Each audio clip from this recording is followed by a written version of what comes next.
welcome to the Atheist Experience. I'm your host, Matt Delaney. Joining me this week again, Tracy. Is it Mike? Hello. Hey, Mike. How you doing? Okay, how you doing? Good. I was a caller that you alluded to last week that was talking about the moral chaos that people didn't have.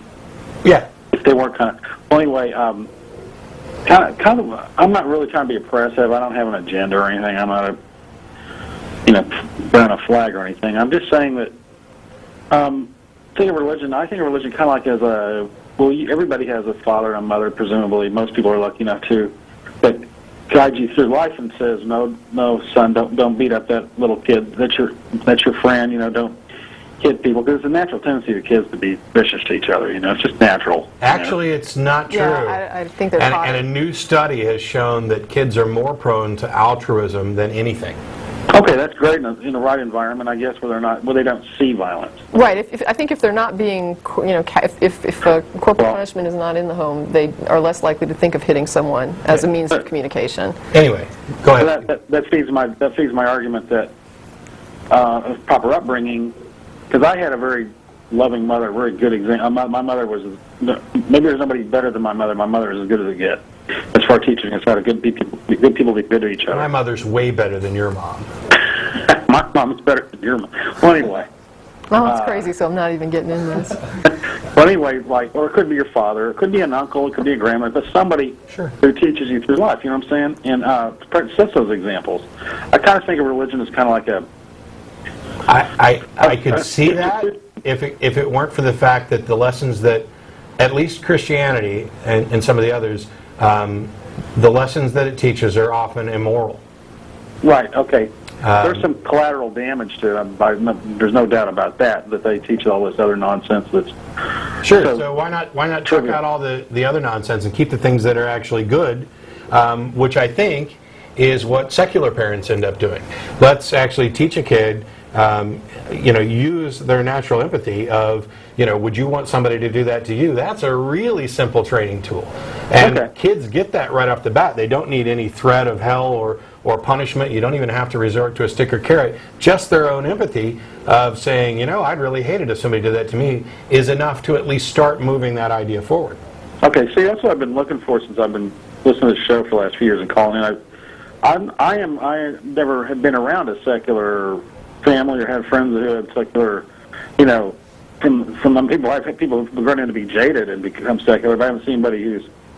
I'm not saying you're jaded. That's a bad thing to say. But you know what I might be jaded. Jaded about religion, I mean. I might be jaded. Depends on what we're actually talking about. Jaded about religion. I'm not jaded about life. But I mean, I've never known what goes on in a secular household. I know I'm making it sound really... It's not a surprise. I mean, basically, what the information that most people get about who atheists are or who secularists are or what they do comes from people who don't know. It comes from what their friend heard on the news or what the news feels like reporting or what their preacher has to say about the evil that these people are doing. Russell did a series of shows over the past couple of years on atheist parenting and things like that. He covered a lot of these topics really well. We've talked about secular morality, secular ethics, things like that in the past. Russell's shows actually go into parenting a little bit more. I think he may touch on that again in the future, especially as his son gets older. Nobody's going to be a perfect parent. Nobody's going to get it all right. Secular, religious, it doesn't matter. And also there are differences within individuals where you could have two very good parents, religious or not, who teach a child to the best of their ability. And that person still grows up, for whatever reason, to just be horrible. I mean, how many times do we have to hear about these sons and daughters of ministers who are drug abusers, murderers, things like that? To know that, okay, while this can be used as a tool, there's no reason to think it's any more effective than a secular method. And certainly there may be reason to think that it's less effective, considering that it also comes with a lot of baggage that I personally would consider immoral. So essentially the golden rule is kind of the standard that you would use as... Kind of, only I'd go back to the ethics of reciprocity, which is the golden rule before Jesus modified it. Because the quote attributed to Jesus is do unto others as you would have them do unto you. In actuality, I'd like people to be brutally honest with me, but that doesn't mean they want me to be brutally honest in return. So a much better application would be to do unto others as they would have you do unto them. And while that's not all inclusive either, I'm not going to be mean to somebody just because they want me to be mean to it. There's no clear solution, but the general principle of the ethic of reciprocity is a fairly valid one. Gotta live and let live. Yeah, it's not a law. It's a rule of thumb. If you're nice to people, generally they're probably going to be nice to you too. Okay. I had one more thing I wanted to add, and then I'll get off. Is that Sure. When you were talking about the wafers last week, and I watched that show and it was hilarious. I think the reason you can think of that as a flag burning in a way, a religious flag burning. That's why you got all those lunatic fringe and stuff coming off on you. Yeah, well, it was like if you're burning a flag. It's not just lunatic fringe, and I'll let you go, but I'll address this afterwards. Thanks a lot for the call, Mike. Thanks. Yep. It's not just lunatic fringe. There are a number of atheists who were upset with what we did last week, because it doesn't necessarily, what it does is, in the minds of some people, it portrays us as these are the evil atheists who are ready to come into your house and take your Bibles away, or we're going to make Christianity illegal. I can see that. I can see how some people might get that impression. In actual fact, I was having a bit of fun and trying to express a point that while you consider it sacred, I don't. And by the way, when you want to talk about flag burning, and this is just me, I got no problem with that either. It's just a symbol. Blind patriotism to me is just as abominable as blind faith in a religion. It's great. I love the United States. I'm happy to be in the United States. I am proud of what my ancestors have done to ensure my freedoms, my rights, the ones I exercise on here, particularly the freedoms of expression, thought, and speech. I served my country. I was in the Navy for over 8 years. I was in the Gulf War along with a number of other things.